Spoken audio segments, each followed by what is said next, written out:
बिहार किसका? Powered by नोवा शुद्ध देसी घी। जब जब खाए दिल खुश हो जाए, सदियों का नोवा शुद्ध देसी घी, सपना स्वस्थ भारत का। I love घी घी घी घी घी।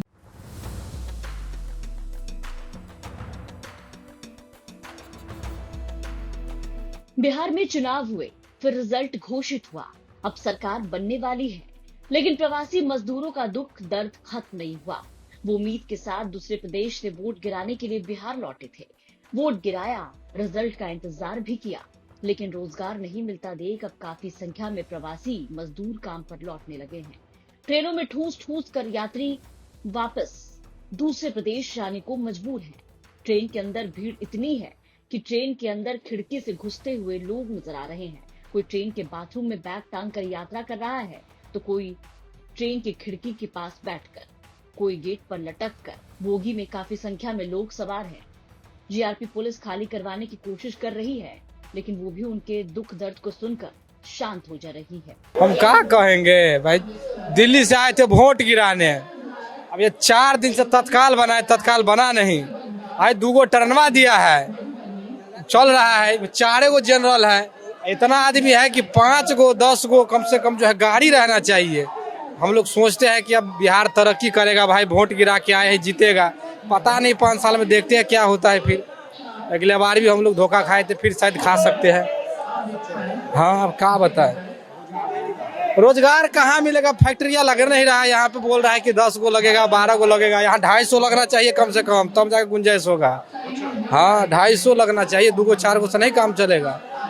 बाकी लोगों से भी राय लीजिए, देखिए क्या कहता है। हमारा तो हालत खराब है, खड़ा है, देख रहे हैं ट्रेन की परिस्थिति देखिए, सब ठूस ठूस के खड़ा हुआ, बहुत भीड़ है भाई। नीतीश कुमार मोदी जी को जिताए, देखते हैं मिलता है कि नहीं मोदी जी को। फिर से हाँ, देखते हैं इस बार रोजगार मिलता है कि नहीं।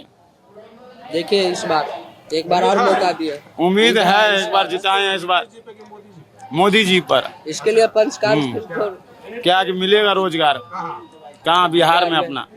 सर, विकलांग बोगी है, यहाँ पे हमें खुद सीट नहीं मिल रहा है, जबकि विकलांग को सीट देना चाहिए। और हम खड़े हैं, पैर में सर हमारी प्रॉब्लम है, हम रोजगार के लिए सर दिल्ली जा रहे हैं। एक इतनी ट्रेन में भीड़ चल रही है कि कटिहार से हमको 2-3 ट्रेन चेंज करके आना पड़ा है। जी सर, इसके बाद हमने जो 139 नंबर पे कॉल करके कंप्लेन की है, तो अभी प्रशासन आई है। नहीं सर, रोजगार के लिए तो जा रहे हैं सर दिल्ली, पंजाब। दरभंगा से गाड़ी ना ज्यादा चलवाना चाहिए दिल्ली के लिए, क्योंकि बिहार के लोगों को जाना पड़ता है, रोजगार यहाँ नहीं है, जाना पड़ता है, इसलिए गाड़ी चाहिए हम लोगों को, समझे।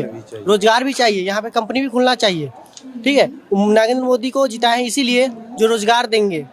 वो ऐसे भी तेजस्वी जी भी बोल रहे थे, लेकिन उनके बात पे विश्वास नहीं था हम लोगों को, ठीक है। इसलिए मोदी जी पे हम लोगों को विश्वास करके उनको वोट दिए। जो यहाँ पे रोजगार का जरूरत है, हम लोगों को रोजगार दे, जो हम लोगों को दोबारा ना दिल्ली ना जाना पड़े, एक बार जो रिटर्न आ जाए तो घर पे ही रोजगार करे। ट्रेन के अंदर हालात ऐसे हैं कि पैर रखने तक की जगह नहीं बची। यात्री ट्रेन के गेट के पास बैठकर यात्रा कर रहे हैं। जयनगर, मधुबनी और दरभंगा से ही ट्रेन के जनरल और स्लीपर क्लास हाउसफुल होकर आ रही है। समस्तीपुर स्टेशन पर यात्रियों को चढ़ने में काफी मशक्कत का सामना करना पड़ रहा है। बता दें कि जयनगर से नई दिल्ली जाने वाली स्वतंत्रता सेनानी एक्सप्रेस जैसे ही समस्तीपुर स्टेशन पर पहुंची, तो इसके जनरल और स्लीपर क्लास पहले से ही भरे हुए थे। यात्री ट्रेन के गेट पर बैठे थे, अंदर जाने तक की जगह नहीं बची। तब हालात ऐसे हुए कि यात्री ट्रेन की खिड़की से घुस रहे थे। वहीं कुछ यात्री ट्रेन के बाथरूम में बैठे। प्रवासी मजदूरों ने बताया कि वो रोजगार के नाम पर वोट किए, मोदी नीतीश को वोट किए, तो कुछ प्रवासियों ने तेजस्वी यादव पर भरोसा कर वोट करने की बात कही। प्रवासी मजदूरों ने बताया कि 8 से 10 फैक्ट्री लगाने पर बिहार से पलायन नहीं रुकेगा। इसके लिए कम से कम 100 से 200 फैक्ट्री बिहार में लगाने होंगे, लेकिन रिजल्ट घोषित होने के बाद प्रवासी मजदूरों को सरकार के द्वारा कोई आश्वासन नहीं मिला। बिहार में 100 से 200 फैक्ट्री लगाने होंगे। फिलहाल सभी प्रवासी मजदूर घर वापस जा रहे हैं। अपने मताधिकार का प्रयोग करने के बाद एक आंखों में उम्मीद ये कि शायद अगली बार घर आएंगे तो दूसरे प्रदेश ना जाना पड़े। समस्तीपुर से जहांगीर आलम के साथ ब्यूरो रिपोर्ट, बिहार तक।